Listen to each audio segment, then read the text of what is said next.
Professor Ahmad रफ़ीक अख्तर साहब का call मैंने पढ़ा, एक दो दिन पहले मेरी नज़रों से गुज़रा, मैंने स्टेटस पे भी लगाया था कि जो इंसान मुसीबत में इजलत का मुज़ाहरा करता है ना, उस पर मुसीबत ठहर जाती है। मैं दोबारा इसको बताता हूँ कि अगर आप मुसीबत में हैं, किसी भी मुश्किल में हैं, उससे निकलने के लिए आप जल्दबाज़ी का मुज़ाहरा करते हैं, आप इजलत का मुज़ाहरा करते हैं, आप दुआएं मांगते हैं अल्लाह ताला से कि या अल्लाह इस सिचुएशन से बाहर निकाल दे, उस पे मुसीबत ठहर जाती है, कायम हो जाती है। क्यों? क्योंकि मुसीबत बेसिकली आपकी कैपेसिटी बिल्डिंग के लिए आती है, आपको अपनी पहचान करवाने के लिए आती है कि आपको नहीं पता होता कि आपकी कैपेसिटी कितनी है, आप कितना बर्दाश्त कर सकते हो। आप तो बस वो इजलत का मुज़ाहरा करते हो, जल्दबाजी का मुज़ाहरा करते हो और आप उससे निकलने की कोशिश करते हो किसी भी तरीके से, जल्दी जल्दी मैं निकल जाऊं।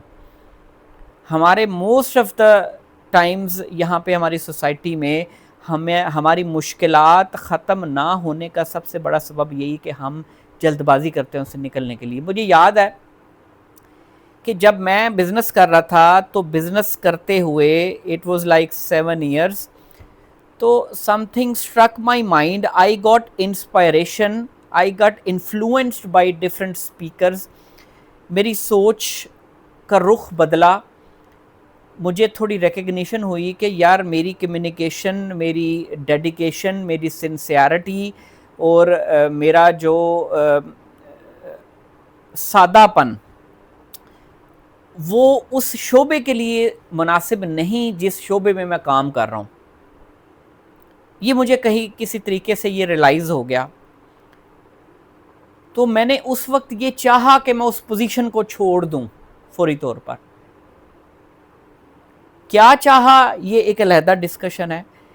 मैंने उस वक्त ये चाहा कि मैं अपनी पोजीशन को ठोकर मार दूं और किसी नई पोजीशन पर चला जाऊं, क्योंकि मैं इस पोजीशन के लिए सूट नहीं करता। मेरा जहन मुकम्मल तौर पर तैयार हो चुका था इस चीज़ के लिए। अब अल्लाह की मेहरबानी, आपकी अच्छी किस्मत कि आपको कोई रहनुमा, कोई गाइडर, कोई इंसान ऐसा मिल जाए जो आपको ये बावर करवा दे कि आपके साथ ये क्या हो रहा है, आपकी ज़हनी कैफियत क्या है। तब्दीली किसी किस्म की भी आती है, वो पहले माइंड में आती है, जहन में आती है, आपकी सोच बदलती है, आपकी कैफियत चेंज होती है और फिर आप नया स्टेप लेते हो। अब इस सारे प्रोसेस में जल्दबाजी का कितना हाथ है और कितनी जल्दबाजी करनी चाहिए, कितनी नहीं करनी चाहिए, ये बहुत, मेरा ख्याल है बड़े रेयर कोई बंदा होगा जो खुद ही पहचान सकता है कि ये ऐसा करना ठीक है या नहीं करना ठीक।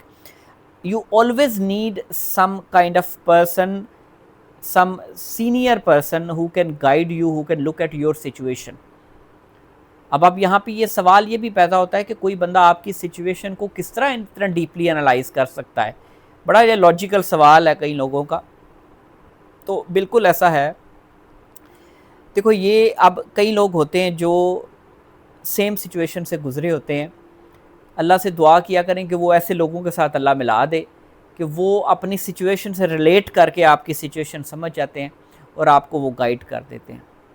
तो मुझे एक बंदा मिल गया, मुझे उसने गाइड किया कि बेटा अपनी मौजूदा पोजीशन पर खड़े रहो, इसको ठोकर नहीं मारनी, इसको छोड़ना नहीं है, नाशुक्री नहीं करनी, वरना मुसीबत तुम पे, मुश्किल तुम पे ठहर जाएगी, तुम्हारी कैफियत बड़ी टफ़ हो जाएगी। मैंने उनकी बात पे अमल किया। मैंने दुआ मांगी उस वक्त अल्लाह ताला से कि या अल्लाह, अगर तो तू मुझे इसी जगह पे रखना चाहता है तो मुझे इसमें गर्क कर दे, अगर तू मुझे इधर से निकालना चाहता है तो मुझे फिर तू खुद ही निकाल ले, मेरी समझ में नहीं आ रहा कुछ कि मैं क्या करूं। अब उस सिचुएशन से निकलते हुए मुझे 2 से 2.5 साल लगे, उस सिचुएशन को सस्टेन करते हुए।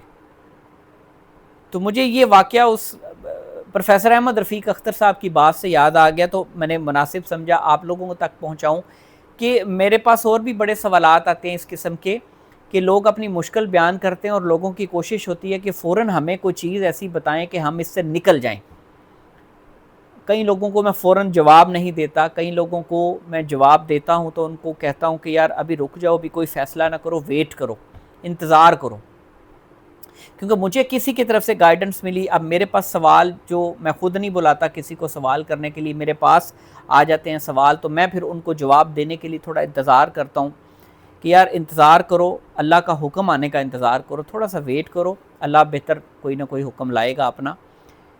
تو صرف ایک بات یاد رکھنے کی ہے اس میں کہ کبھی بھی آپ اپنی جس پوزیشن پہ ہیں, آپ بیٹی ہیں, آپ بیٹے ہیں, آپ باپ ہیں, آپ کاروبار کر رہے ہیں, آپ ٹیچنگ کر رہے ہیں, آپ جو بھی کر رہے ہیں, ایک تو اپنی پوزیشن جو موجودہ پوزیشن ہے نا, اس سے آپ نے نفرت نہیں کرنی, اس سے آپ نے بے دلی کا اظہار نہیں کرنا, اس سے آپ نے بیزارگی کا اظہار نہیں کرنا, ورنہ اللہ پاک اس سے بڑے ناخوش ہیں کہ انسان اپنی موجودہ پوزیشن سے نفرت کرے. دوسری غلطی جو ہم کرتے ہیں, اپنی موجودہ پوزیشن سے نکلنے کے لیے کوشش کرتے ہیں. یہ بھی دوسری غلطی, یہ بھی اللہ کو نہیں پسند کہ آپ جس پوزیشن پہ ہو وہ اللہ کی مرضی سے ہے, اللہ کے حکم سے ہے. اگر آپ کو یہ خیال آ گیا ہے, آپ کو یہ ریئلائزیشن ہو گئی ہے کہ نہیں یار یہ پوزیشن مجھے سوٹ نہیں کر رہی, میں اس پوزیشن کو سوٹ نہیں کر رہا, یا میں کسی طرح اس فٹ نہیں ہوں اس سچویشن میں, تو don't make haste, don't hurry, wait کریں, اپنی سوچ کو پکائیں, اپنی سوچ کو میچور کریں کہ اچھا جانا کہاں ہے, کیسے جانا ہے, کدھر جانا ہے. ویٹ کریں, مشورہ لے لیں, کسی سینئر سے لے لیں, ہر بندے سے نہیں لیا جاتا, کسی مینٹور, کسی گائیڈر, کسی اچھے بندے سے مشورہ لے لیں جو ایکسپیرینسڈ ہو, صرف اچھا نہ ہو, وہ بھی زندگی کے تجربات سے گزرا ہو, اس سے مشورہ لے لیں تو آپ کو بڑا اچھا مشورہ مل سکتا ہے. تو میری دعا ہے آپ کے لیے بھی, اپنے لیے بھی, کہ اللہ تعالی ہم سب کو جلد بازی سے بچائے, ہمیں اپنی موجودہ پوزیشن کو برقرار رکھنے کی توفیق دے. اور ایک آخری کول جو میں بھول گیا کانورسیشن کے درمیان میں ضرور مینشن کرنا چاہوں گا کہ اس بندے نے جو مجھے ملا تھا ایز اے گائیڈر, اس نے مجھے کہا تھا کہ بیٹا اپنی موجودہ پوزیشن کو, اپنے حال کو, حال کہتے ہیں موجودہ پوزیشن کو, اپنے حال کو اپنا مقام بنا لو, اللہ تعالیٰ تمہارا حال بدل دے گا. کہ اپنی موجودہ پوزیشن پر قائم ہو جاؤ, اس دعا, اس خواہش کے ساتھ کہ یا اللہ مجھے آگے پہنچانا ہے, تو نے اب مجھے سوچ دی ہے تو میں نے آگے جانا ہے, لیکن آپ اپنی پوزیشن پر دل سے قائم ہو جائیں, اللہ تعالیٰ آپ کی پوزیشن چینج کر دے گا. یہ پکا وعدہ ہے اللہ تعالیٰ کا. یہ بات میں نے اتنی نوٹ کر لی, میں نے اپنے ساتھ وہ رکھ لی بات. وہ کہتے ہیں نا پلو کے ساتھ باندھ لینا, تو پلو تو ہمارا ہے نہیں, تو سمجھ لیں کہ میں نے پاکٹ میں رکھ لی یہ بات کہ یار اپنی موجودہ پوزیشن کو ٹھوکر نہیں مارنی. بعض دفعہ بڑے ایسے ٹائم آئے جب یہ کیفیت آئی, لیکن میں نے اس کو کنٹرول کیا اور میں نے اس بات پہ عمل پیرا رہا جو مجھے سکھائی گئی. تو میری وساطت سے آپ کے پاس بھی یہ بات پہنچ گئی ہے کہ اپنی موجودہ پوزیشن پر قائم ہو جائیں, اللہ آپ کی موجودہ پوزیشن چینج کر دے گا.